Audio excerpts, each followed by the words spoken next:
Bushiroad Summerfest has started, and it started in California, Long Beach. We have the results for Standard and Premium, along with WGP in Hong Kong. So let's go through what is happening and talk about it. So starting with Standard, there's a lot above Saga. I think everybody knows that now. So pretty much until set 8, and probably a preemptive ban list. Above Saga has 4 Warlords and pretty much destroys every other deck, right?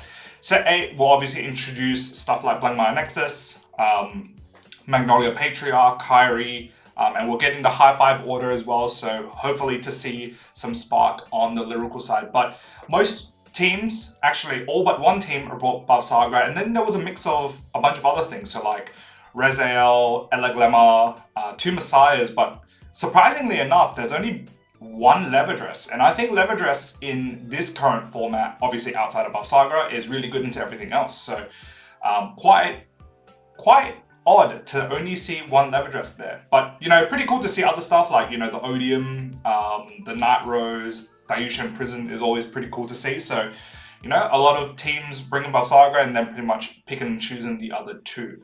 But let's talk about the top 4. So the first place team, Heart Dragons, brought above Saga, Messiah, and Leverdress. Second place was Bunch of Triggers with Night Rose, Eleglemma, and Rezael. Jesse coming third with Eva, Eleglemma, and above Saga. And then the fourth place team, Unnamed, brought Leo, Odium, Rezael, and above Saga. So all but the second team brought above Saga. So let's just go through some of the lists. And I think a lot of the above Saga lists are very similar. Just I guess changes in like weapons and stuff like that. So if we look at this one, 4 Warlords, pretty self-explanatory.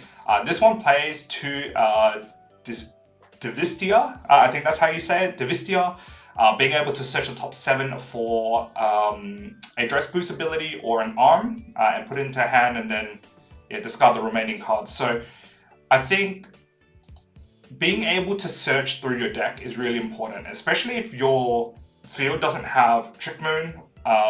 It becomes really lackluster. Like your middle is attacking for like 18 with sword, maybe like 23, 33 if you're equipping multiple maces. But this deck plays 2 sword, 1 shield, and 1 mace, and playing 1 axe as well.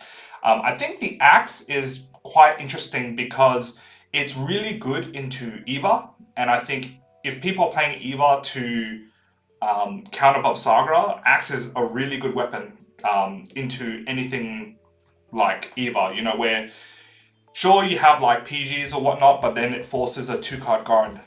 So it's really good into Eva, but very lackluster into a lot of other things. But a lot of decks play double mace, double shield, but this player decided to obviously only one of those. Crit heal is pretty good into Eleglemma, into above Saga, pretty much into anything that gets crit via ability, but pretty much everything else is the same. The Twin Cast is quite different because a lot of above Saga lists play Fire Regulus as well. So yeah, that's that. And then we have the Messiah here. Messiah is actually a pretty good deck at the moment. If you're versing against Shiranui, you can grade 2 game, but I feel like not enough people are respecting Shiranui enough. I would have actually thought Shiranui would be, I guess, a bigger portion of the pie chart, but obviously not. So Messiah coming in with first place. That's pretty cool.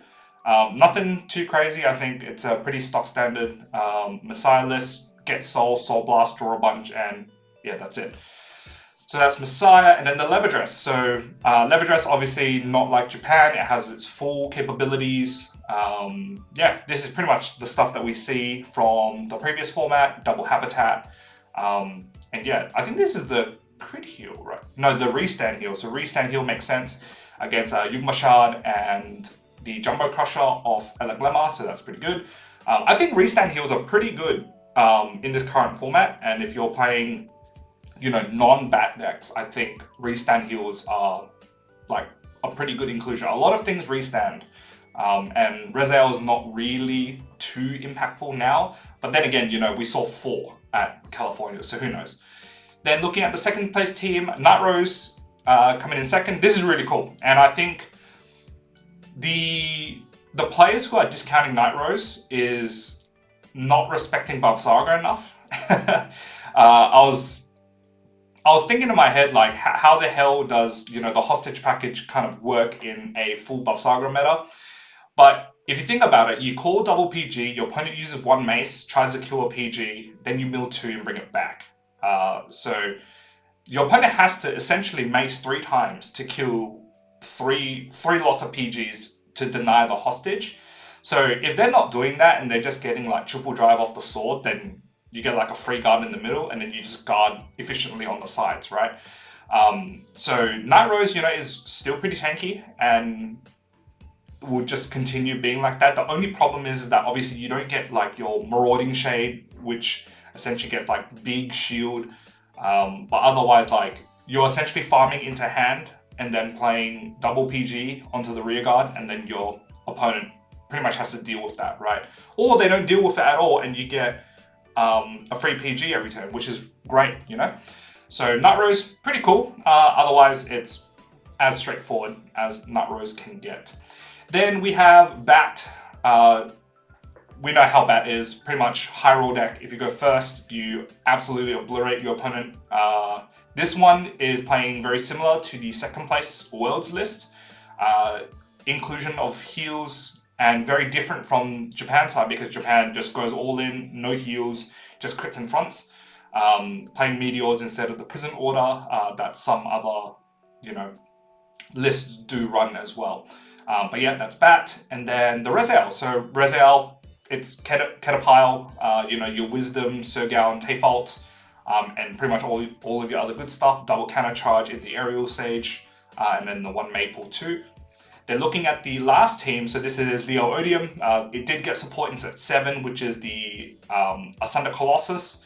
This pretty much replaces the role of Anachronos Dragon, being able to Soblast 2 to draw a card, but obviously still having Anachronos Dragon to be able to retire anything that is pesky on the board, right? Playing Filia is really good. Now that we have Filia in this deck is really strong. You can play a really strong early game, keep the Filias there, go into your grade 3 turn, put in your Distorted Bane, and then pretty much you activate your Filias, you draw a bunch, and your opponent has to guard big numbers. So that's cool. And then playing the Zimri. I think a lot of people have opted to play Patience, and I think Patience, being able to get a Distorted Bane from your damage, is very useful. Scaling up your power as you go is really important, and if you get 1 in damage and no way to get it out, I think it's slightly problematic. But anyways, Zimri is pretty cool. 15k booster behind your Vanguard. Then we have the other Rezael. Again, is this one playing Pile? No Pile, so no Wisdom, Tefalt. Still playing the Sir Gawain. This one plays Cadwala and the Valtrosa. Being able to call off the top deck, and then if you open Sir Gawain's, then you're winning, right? This one plays the hostage package. No, just the hostage order. So no grade 2 to find it. But I guess you don't really need to have the grade 2 to find it anyways. If you draw it, you draw it. If you don't, then whatever, right? And then the last deck for the last team is Bavsaga. This one plays 1 spear, 1 shield. I guess like it works kind of the same role. Only 1 double mace, but no axe. So obviously this player doesn't really care too much about either. So, you know, playing, I guess in teams you can kind of give up a matchup because you're 66% less likely to find the matchup that you're anticipating for. So I guess, you know, playing anything that is like super stable is really good. So, you know, double shield, double mace, double sword is pretty good. And then the Regalis piece being Fire Regalis, which is, yeah, you know, pretty much what a lot of decks play. Only playing 3 of the Alpara and then 1 Divistia. So yeah, I guess it's like, you know, you can give up one of the Alparas for Divistia to, you know, bail you out, right? If you don't have your Cindy's, if you don't have your Trick Moons or if you don't have your Arms, then you're able to find it off the Divistia. Otherwise, yeah, like you're playing this from hand, you're searching for your Dress Boost ability or your Arm, you're discarding it. So either or works well. Then we have Premium, and there's been a lot of discussion on X about, you know, loops and loops, and this is in addition to what happened at Worlds. So 3 Gold Paladin being the most played clan in the Top Cut distribution, and then 2 Pale Moon. Respect to these 2 Pale Moon players, we'll talk about that in a sec. 1 Narukami in Valiant Saber Reverse, 1 Hellheart 8 in Spike Brothers, and 1 Deletum Sire for Link Joker. So the top 4, first was Brandon Ko with Ezel loop. So we'll talk about how it kind of works in just a sec. Aiden Tai with Harry, big respect to you. I gave up on Harry a very long time ago because I felt that the deck was not unfair enough. But you know, you put in the hours for this deck, respect to you. Ivan Wu coming 3rd with Ezel loop as well. And then the 4th place player, I don't know who you are, but respect to you as well. Drop me a deck log. If any of you guys know what the 4th place deck log is for the Crestless Harry, please let me know. I would love to see the deck. So yeah, very polarizing results. And I think a lot of people were anticipating, hey, Fenrir is the best deck, Shout Loop's the best deck. And then Ezel loop happened. And I think this comes off the mentality of a lot of players don't want to play unfair decks, and the people who know that, right, are anticipating, hey, these guys aren't going to play, you know, Fenrir loop, Shout loop, right? And then obviously it cooked up Ezel loop. So let's take a look at Ezel loop and kind of how it works. So essentially, you go into GB8, so Celtus Winner, and you give the effect to Dindrain. Dindrain, after it boosts, it puts the unit in front of it to the bottom of deck. And then because of Celtus Winner, you're able to search the top 2 cards, call a card out, the rest the bottom. So you never deck out, right? So if your opponent hits OT, so how does that work? Essentially, you're calling Azaltus, and Azaltus, because it goes to bottom and then you're indefinitely going through your deck, this infinitely gives the red text skill to your Vanguard, which means that you get to infinite power, right? Eventually. So you can essentially declare that you get to infinite power or 100 million, whatever it is. Yeah. And then you declare it so that your front row gets infinite power, right? So what happens if, like, I don't know, something else happens and you can't seem to get to infinite power, or maybe your Zoltuses are gone? Then you have this card called Nihalinia. So essentially what it does is that it gets placed on Rearguard Soul Loss 1. Your opponent chooses one of their Rearguards, put it to bottom deck, and they draw a card. So if they don't have a card on the Rearguard, then they just forcefully draw a card. So how do you get the soul for this? So you mix it with Drilling Angel. So Drilling Angel, you put it on Rearguard, you put a card into soul from drop, and then you search the top X card, but it doesn't really matter, right? So you search the top X, shuffle, and then you're going through, and then you're bottom decking Nihalinia, and then you're calling the Drilling Angel. Drilling Angel goes to the bottom of the deck, you call it Nihalinia again, and then you go into Drilling Angel, and then it keeps going, right? So you forcefully deck your opponent out. So this is a milling loop. So essentially there's like 3 loops. So the first one is primarily the attack loop, which is Celtus Winner into Dindrain. And then the second loop is Dindrain, Celtus Winner, and Azaltus, which allows you to get infinite power. And then the third loop is with Drilling Angel and Nihalinia to be able to forcefully deck your opponent out. So I gotta say, like, this was on my radar for Worlds, but I felt that the deck needed to attack, and I didn't like that, right? If you're attacking into Fenrir, then you're asking for trouble, right? But this deck is actually pretty cool because I did not look at Nihalinia and Drilling Angel. So that's a pretty cool inclusion, as well as Azaltus. So the time investment in this deck is very cool. So big shout out to you, Brandon, and whoever else you tested with. You probably tested with the 3rd place player, and apparently there was another one in top 8 as well.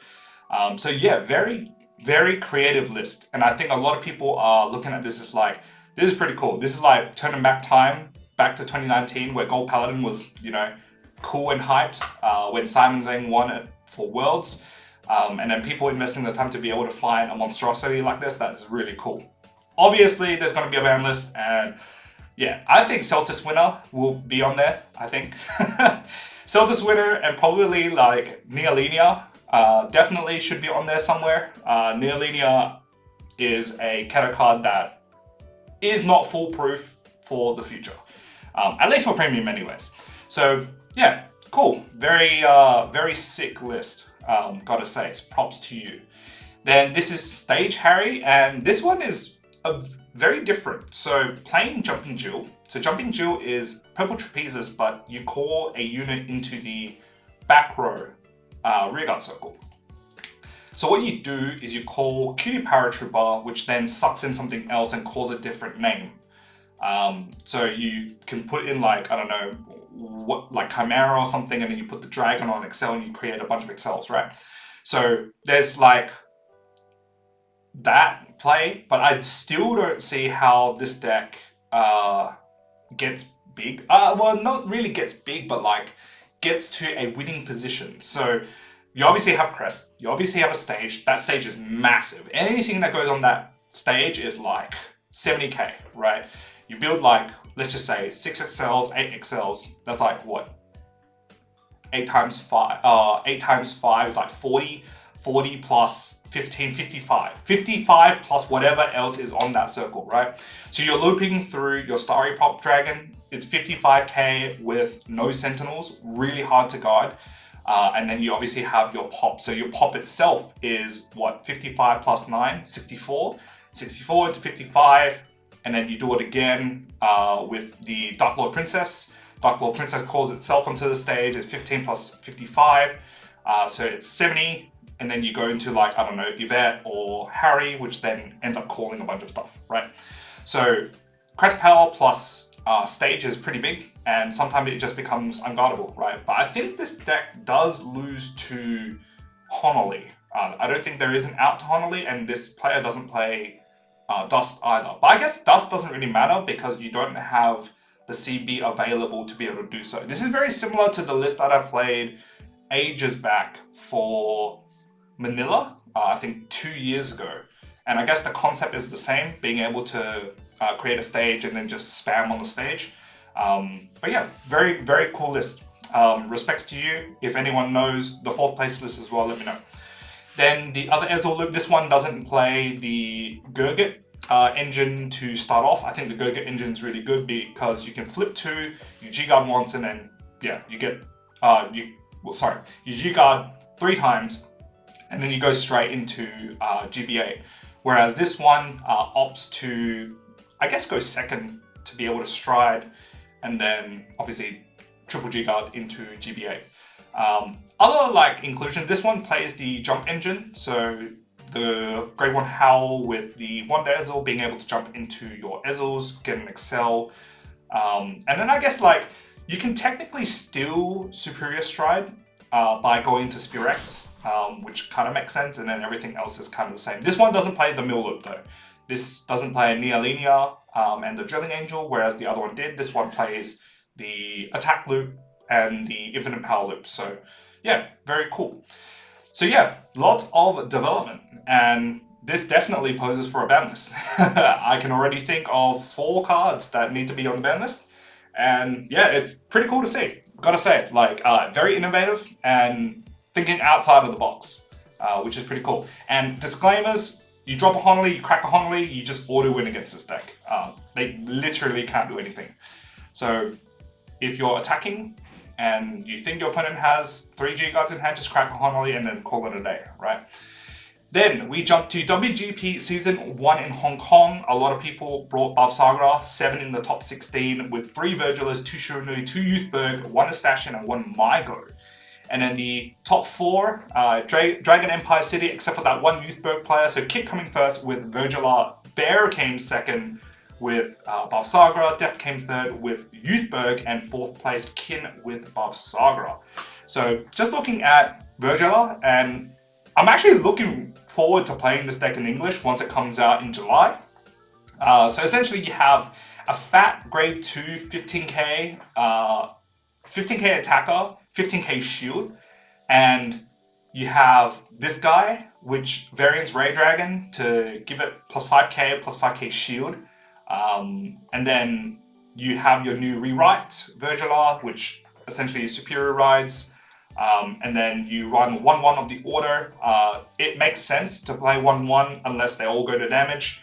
And then you obviously have the grade 1 that essentially restands itself. So it restands the grade 2 along with itself, and it calls itself back from the drop zone. But yeah, very cool list. And I think it's a very cool deck. Gotta say, it's one of the decks that I'm really looking forward to playing. And then you play a sneaky Balsagra grade 0 starter to tell your opponent that, you know, you're playing Balsagra, but you're not. So yeah, very, very cool. Then Bear coming second with Balsagra. This is obviously in the JP format, so only one Warlord. This is very similar to Chad's list, the person who went, I think, 12-0 or 12-1 at the Bangasai.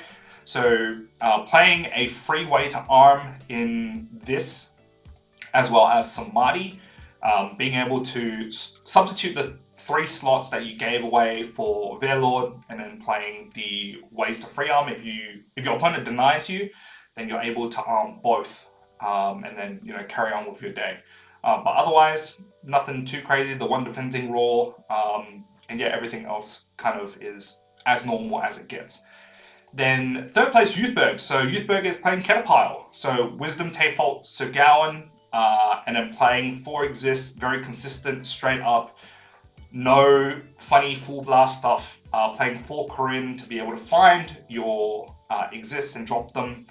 And then playing 2 Exalted Dragon to essentially ditch, call it back. And yeah, I'm not sure on how this deck plays, like, as it goes, but if you came 3rd place at WGP, it must be good. So, or the player had a really good day. But I'm gonna say it's, you know, they had a good day and they played good. So coming 3rd place with Youthberg is really cool. And then the last list we have for today is Balsagra. This one also playing the grade 2, being able to free arm, and double shield, double mace, and only 1 sword. So you always grab the sword off the ride line in this deck, and then yeah, you just drop a shield and a mace later on. So yeah, that's pretty much everything that happened over the last week. BSF Italy should be happening this week, so waiting to see the results there. There's probably other WGPs somewhere else in the world. But yeah, very interesting developments on all parts of the world. So quite excited to see what comes out from Summerfest Italy. So yeah, that's pretty much it. Pop a like, comment down below what you guys think. If you guys find the 4th place Crestless Harry list, please let me know down in the comments. Comment it, give me the deck log code. I really want to see what they're cooking, because obviously all top 4, actually all top 8 decks, like the players were cooking, right? So if you guys find that out, let me know down in the comments. If you guys haven't already, click that subscribe button, and I'll see you guys in the next video. Peace.